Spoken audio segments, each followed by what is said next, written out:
Herman, what is your take on the deputy president's or the UDA presidential flag bearer's promise in terms of implementing the constitution? He has seemingly thrown barbs at his Azimio counterpart, saying things like he will not mutilate the constitution, you know, hitting out at the president, saying that he will appoint all judges that have been nominated by the Judicial Service Commission.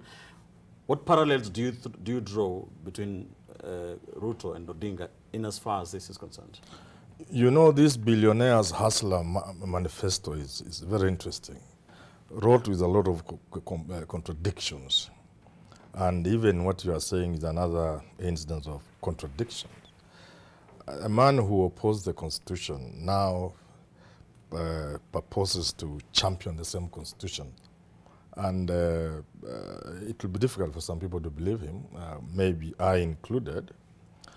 Secondly, you see, I have advised these leaders that people are looking at you and beginning to see what image comes out when you use words like mutilate, which, and this is the street talk, by simple and cheap fellows.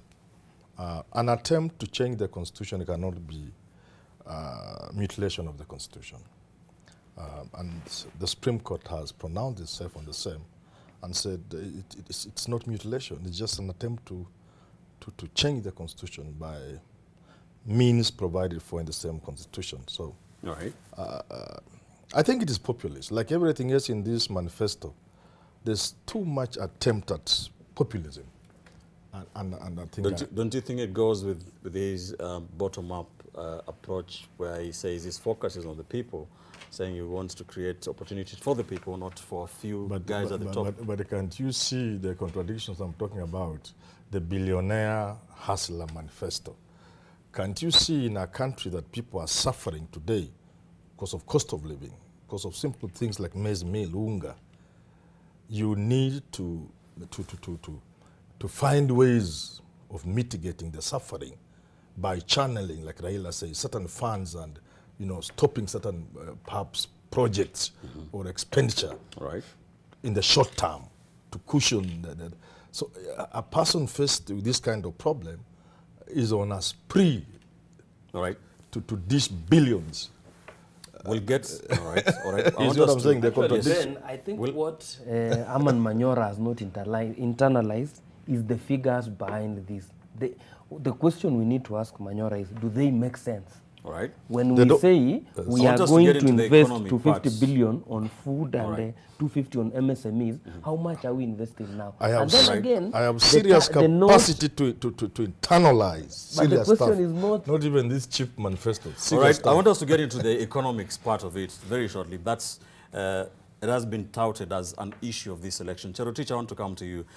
You were a big part of that movement opposing the BBI referendum.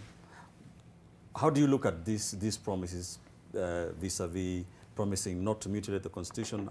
The other side has said the BBI is not dead. The other side that has Martha Karua, who you worked with very closely, with the Linda Katiba. What comes to your mind when this is mentioned? Well, I'm very glad that the Deputy President has committed that Kenya Kwanza, if it comes to power, will not mutilate, and I will repeat to that several times, however cheap one thinks it is, mutilate the Constitution, because our issue as Linda Katiba was the unconstitutionality of the repeal disguised as amendments and alterations and a few things here and there. So anyone, by all means, can go ahead and say this constitution is not fit for purpose, but we shall follow constitutional methods to make sure that we amend, change, repeal, and so on. So when the Deputy President commits not to mutilate, that is at least for me a good starting point, because before it was a free-for-all. If you feel this doesn't work for me, if I want to expand this, change this, I can use shortcuts and backdoors and so on, and the Deputy President is saying Kenya Kwanza will not do that. So if at any point, if Kenya Kwanza does win these elections, wants to change any aspect or element of the Constitution, and I think Martha Karua said that also on the other side, that if Azimio does win and attempts, there will have to be a constitutional process.